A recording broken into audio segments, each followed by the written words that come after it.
All right. Hi, I'm Heidi. I'm a Philadelphia-based embroidery artist. I've been doing this for about 3.5 years. I got started initially in the craft world in general. 5 years ago, I started working with knitting, and that got pretty boring, so I switched to cross-stitching, and I did one Larry David cross-stitch, and decided to do a bootleg Bart hand embroidery on the pocket of a t-shirt.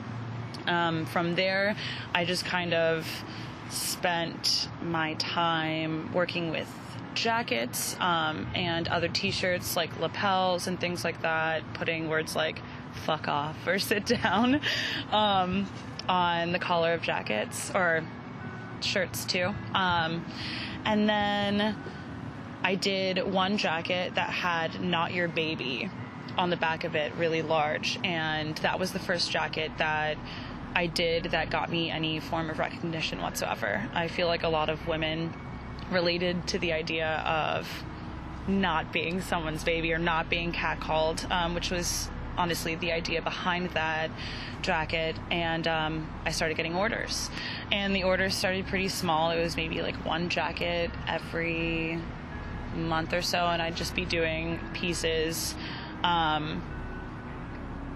like on my own, but I was really awful. I used to joke that I could make a stick figure look like crap, and I could. I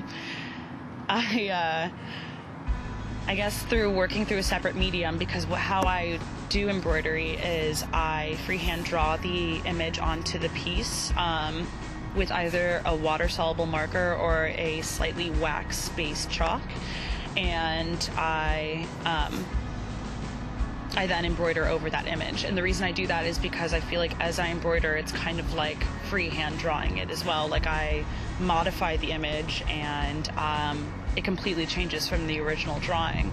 Like I did a Frida Kahlo jacket, and the original drawing, you couldn't even tell who it was. And as it progressed, the finished product looked exactly like her, which was definitely really awesome because I didn't know exactly where it was going. And I think that's another reason why I like to freehand draw them, is because it's kind of like going on an adventure with a piece. It's a really time-consuming hobby because it's all done by hand. So any jacket could take upwards of from 7 to 24 consecutive hours.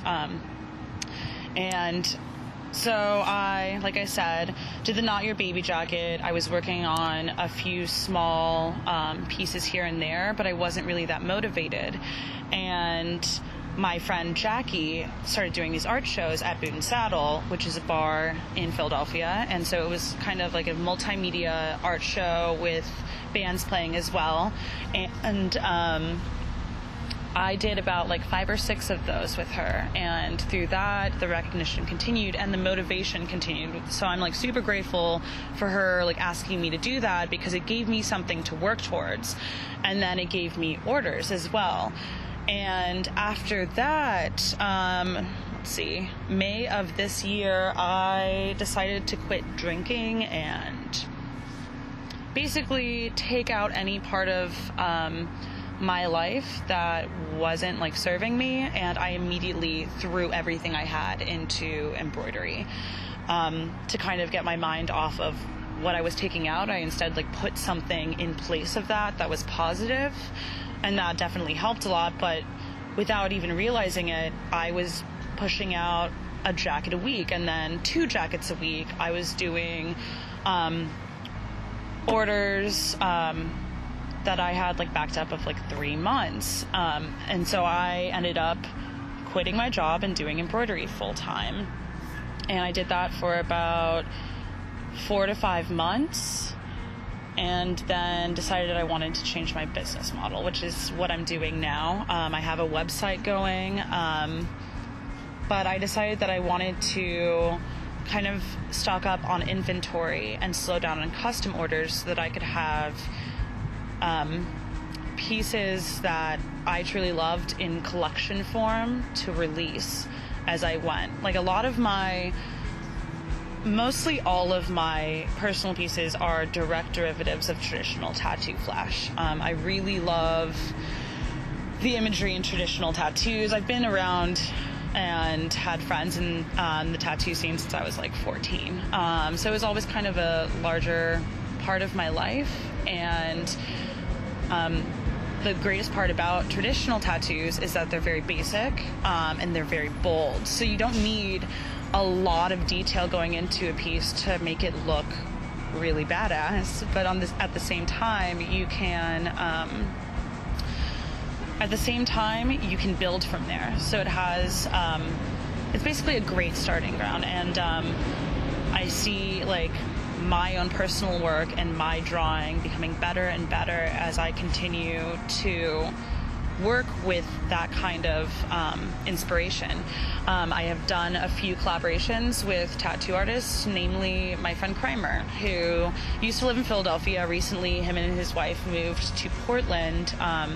He's an incredible tattoo artist from South Korea, and I've always loved his style. It's very, very bold black work. And so we did a few different jackets, 4 altogether, and one of my favorite ones, which just sold, is essentially a flash sheet on the back of a jacket, on like a vintage 1970s Wrangler, which that's another thing. I'm obsessed with denim and probably have like 40 denim jackets in my closet at any given moment. Some of them embroidered, some of them not. A lot of them not, actually, because anytime I'm at a vintage store and I see like a dated piece, and you can tell like the more you get into denim, things like if it has a pointed collar and no pockets on the side, it's probably from the 1970s. If it has like a pointed collar and a hidden pocket on the inside, it's from like the mid to late 1970s. If it has like a rounded collar, I mean, it goes on forever. But basically, if I find like a kind of cheap dated jacket, I buy it. So I definitely have like 40 denim jackets at home in all different kinds of styles. And that's really cool because some days I get really motivated and I pluck a jacket out of my closet and I just start on a piece. Another thing that I'm working on right now is my friend Caitlin, who's essentially like my business partner in this new project. She sews harnesses that are really intricate and beautiful, and I'll embroider them with her. And I like the idea of doing something that wasn't just a jacket or a t-shirt, something that was more of an accessory but still could make you feel like really badass when you wear it. So that's another reason why I slow down in custom orders, because we're spending a lot of our time, especially on the weekends, holed up in her house, which we created a studio out of basically, and we just sew for the entire weekend. So my life right now is essentially, in the mornings I manage a cafe, in the afternoons I embroider, in the evenings I embroider more, and on the weekends I embroider other things. My life essentially revolves around embroidery for the most part.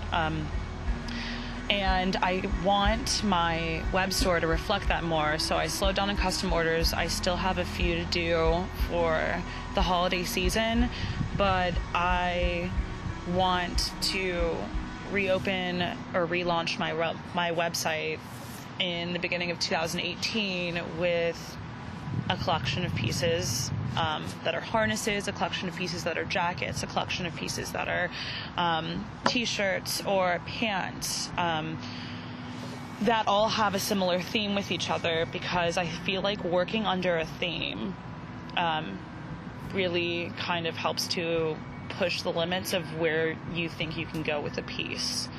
I don't know, do I keep talking forever? I could talk forever. Also, it's just like really interesting watching the camera go back and forth. I'm like, where do I look? Do I follow the camera?